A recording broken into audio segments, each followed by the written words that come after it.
अगर आप भी चाहते हैं कि आपन म्यूजिक के वीडियो सबसे पहले आप तक पहुंचे, तो लाल बटन को दबाकर चैनल को सब्सक्राइब जरूर कर ले और साथ में बेल आइकन को दबाना ना भूलें। Presented by offer music. DJ Mitthu Raja पटसोनी।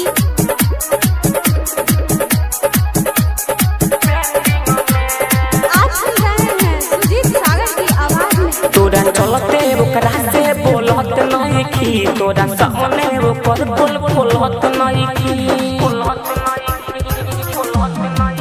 तोरा चलते ओकरा से बोलत नहीं की, तोरा सामने वो पर बोलत नहीं की।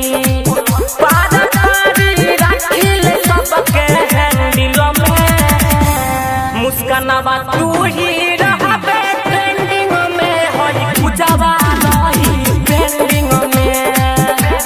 मुस्कानावा तू ही रहबे ट्रेंडिंग में, होई पूजावा नहीं ट्रेंडिंग में।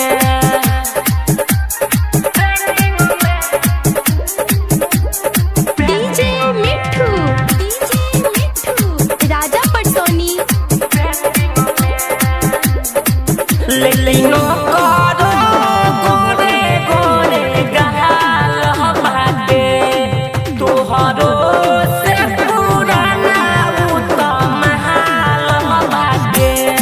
तोहरा कहाला पर तोहरे के जान मानी, दिल प्यार करे के सब बात जहनानी।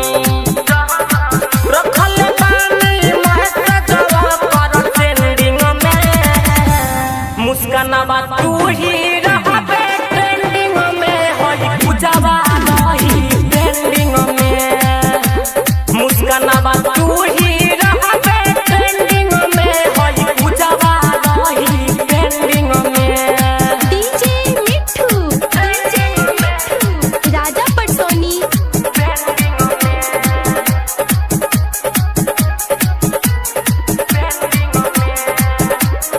सुजीत सागर रखले रहे लाइन रे, सब लइकी सरहे खाइन रे। बाकी तिले तिले मैसेज करई हो, प्यार कइल फुलवारी के सताई हो।